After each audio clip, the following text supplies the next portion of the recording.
আপনি কি হাইপোথাইরয়েডিজমে ভুগছেন? ঠিক কি খাবেন আর কি খাবেন না, এই প্রশ্ন অনেকেরই। আজকের ভিডিওতে থাকছে সম্পূর্ণ গাইডলাইন যা আপনার থাইরয়েড ঠিক রাখতে সাহায্য করবে। হাইপোথাইরয়েডিজম কি? হাইপোথাইরয়েডিজম হল এক ধরনের থাইরয়েড ডিসঅর্ডার যেখানে শরীর পর্যাপ্ত থাইরয়েড হরমোন তৈরি করতে পারে না। এর ফলে দেখা দিতে পারে ওজন বৃদ্ধি, ক্লান্তি, ডিপ্রেশন, চুল ঝরা ও ঠান্ডা লাগা। চলুন জেনে নেই হাইপোথাইরয়েডিজমে কি কি খাবেন। আয়োডিন যুক্ত খাবার খান। থাইরয়েড হরমোন তৈরি করতে আয়োডিন অত্যন্ত জরুরি। যেসব খাবারে পাবেন আয়োডাইজড লবণ, দুধ ও দুগ্ধজাত খাবার, তবে অতিরিক্ত আয়োডিন ক্ষতিকর হতে পারে, তাই পরিমাণমতো খান। সেলেনিয়াম যুক্ত খাবার খান। সেলেনিয়াম থাইরয়েড হরমোন রূপান্তরে সাহায্য করে। যেসব খাবারে পাবেন কাজু বাদাম, আখরোট, ডিম, বাদামি চাল, মাশরুম। জিঙ্ক সমৃদ্ধ খাবার। জিঙ্ক থাইরয়েডের সুস্থতায় সহায়তা করে। যেসব খাবারে পাবেন ডিম, মাংস, সুঁটি জাতীয় খাবার। প্রোটিন সমৃদ্ধ খাবার খান। প্রোটিন থাইরয়েড ফাংশনে সহায়তা করে এবং শক্তি বজায় রাখে।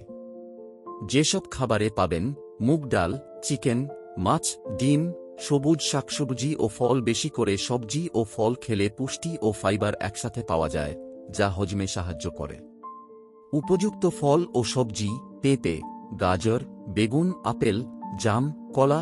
এবার জেনে নিই কি খাবেন না বা এড়িয়ে চলবেন। গ্লাইকোজেন সমৃদ্ধ খাবার। এই খাবারগুলো থাইরয়েড হরমোন উৎপাদন কমাতে পারে, তবে সম্পূর্ণ বাদ না দিয়ে রান্না করে খাওয়াই ভালো। সতর্কতা দরকার। যেসব খাবারে বাঁধাকপি, ফুলকপি, ব্রোকলি, সয়াবিন ও টোফু, অতিরিক্ত চিনি ও প্রক্রিয়াজাত খাবার এড়িয়ে চলুন।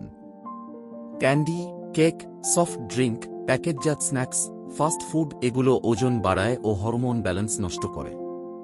অতিরিক্ত ক্যাফেইন বা অ্যালকোহল এড়িয়ে চলুন। এই উপাদানগুলো থাইরয়েড ও ওষুধের কার্যকারিতা কমাতে পারে। ওষুধ খাওয়ার পর খাবারে সতর্কতা। যারা থাইরয়েডের ওষুধ খাচ্ছেন, ওষুধ খাওয়ার পর অন্তত 30 থেকে 60 মিনিট কিছু খাবেন না।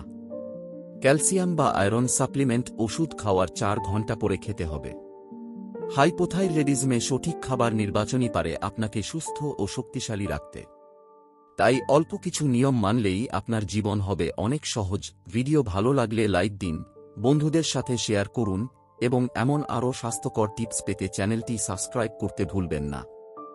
আপনি কি থাইরয়েড সমস্যায় ভুগছেন? নিচে কমেন্ট করে জানিয়ে দিন। ভিডিওটি দেখার জন্য ধন্যবাদ।